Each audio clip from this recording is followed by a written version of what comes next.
Destiny has fundamentally shifted with Forsaken, and I think that what you're going to see from now on is a lot of the philosophies that we learned and demonstrated are going to be carried forward. New pursuits, pinnacle activities, raids, new weapons, and more power to go after. And that's what the seasons and the annual pass are about. Every time you log in for the reset on Tuesday, something's happening in the world that's changing.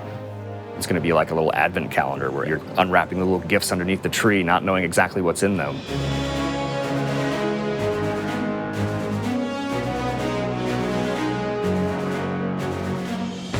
We're not trying to do DLCs anymore. We're not trying to introduce a brand new campaign. Instead, what we want to do is deliver 3 full seasons of content that can last for an entire year and that is coupled with the end game and matches the way players play Destiny.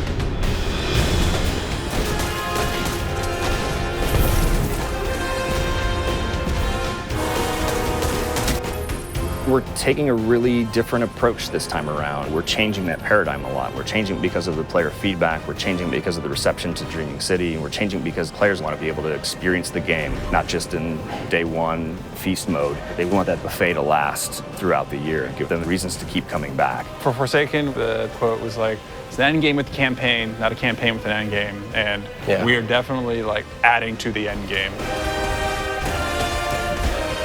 Seasons are really about having content that is available for all players. It's Iron Banner, Crucible, holiday events. But Annual Pass is about having this additional layer of premium content on top of that. The most exciting Destiny is that kind of unexpected Destiny. That is so cool. They like open up portals. We had secrets in Forsaken, and now we want to do more secrets, but we can't talk about those, otherwise they wouldn't be that anymore. So the nature of trying to surprise people is that sometimes you're going to land things and sometimes you're not. The Forsaken Annual Pass is about continuing to like take those chances and take those risks and trying to surprise people with the different ways that we're going to deliver content. Dude, this is awesome. It's tasty, nutritious, and delicious. It is dead taken. Whisper of the worm. Heck yeah. Ooh, baby. I'm not at 600 yet. I don't know if you are, but like 580. 580. Yeah, 564, I think. He went on vacation. I went on vacation, so. Every season, we are going to be raising the power cap by 50 for all Forsaken owners. They're still going to get new gear. They're going to get to raise their power to improve their Guardian. For the annual pass, we want to provide a new way for you to pursue the end game. So in Season of the Forge, that's going to be the new Black Armory forges and a new Horde mode-based experience.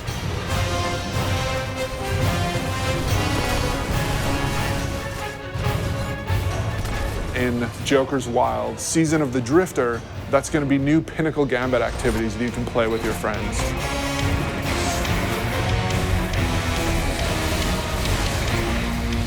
And then in Season 7, the focus is really on discovery and subversion and exciting new secrets that we can't wait for players to discover themselves. But the annual pass really starts going in earnest in December. That's going to be when you're going to discover the Black Armory. You are not welcome here, Guardian.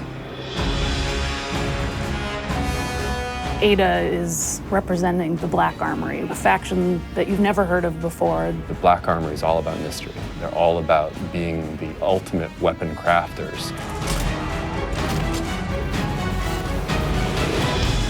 Ada has been keeping the secrets of the Black Armory since the Golden Age, trying to keep them away from Prying eyes of the Vanguard. keep them away from the prying eyes of the Vanguard. She doesn't really trust Guardians, but some of the secrets have been lost even to her. She needs you to go out into the world and hunt down each forge. Reclaim it, reignite it, and build out the arsenal even further. You will have to push back waves of enemies so that you can actually get your components into the forge and manufacture your weapon yourself. You're the blacksmith, and you are forging those weapons. It's like sci-fi meets magic. We've heard players asking for matchmaking and activities. This new Forge activity delivers on that. We're trying to address the challenge with like Essex Protocol and Blind Well, where we know you want to play with people, you want to matchmake with them, and so this is our first step into solving that problem. The Black Armory is these lost craftsmen who develop these special weapons that from founders we haven't seen before, all coming from the Norse and Japanese and French family lines. There's 3 families that were involved in the Black Armory. You can definitely feel the theming in those weapons and the backstories and how they came to be and the roles that they perform.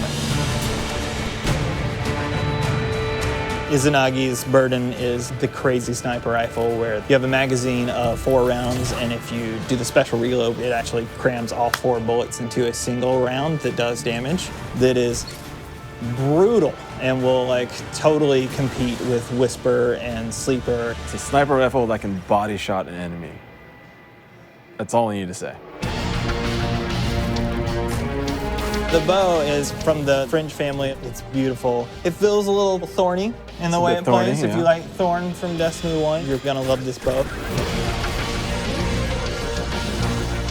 Jotun is the fusion rifle. Goes on your hand. It goes on your hand. It's the arm blaster, as it was affectionately referred to, and it fires a giant fireball slug that will set the ground on fire. And it follows you. And it will track you down and murder you. It knows where you live. So we got 5 new exotics, including 4 brand new awesome weapons and 1 old favorite.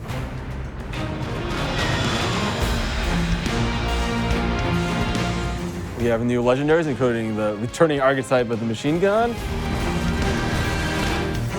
And then we've got a bunch of new weapon mods for you to configure. And we have new perks that basically you have more options within columns. You have more options within columns. If I had like Rampage and then Dragonfly, I could choose to pick between them. Yeah, you can choose. You can choose. In Black Armory, it's about new weapons, new activities, and doing all the pursuits to get more powerful to go into the raid. We're gonna mix it up. We're gonna go to the city. Like, we've never done anything like that before, and it's awesome. And you drop straight into this old part of the city that you haven't ever been in because it's been off limits. It's about the unexpected. It's got vehicles. It's different in a very refreshing way. It's a throwback to Wrath of the Machine style combat. It's much more focused on high action, high adrenaline. Keep the throttle pegged. That would be my advice. We really don't want to be a box product that you think of as being on a disc. We want to be a world that evolves and changes over time. Anytime you try something new, it's going to be uncomfortable, it's going to be scary, but we got to forge ahead. Like, the world's changing, games are changing. It's time to set a new course. Yeah. We don't want to play it safe. We want to take risks, and we want to have this annual pass explore some of these areas that we haven't done before. We think that started with Forsaken, and we liked what we did, and we want more of it.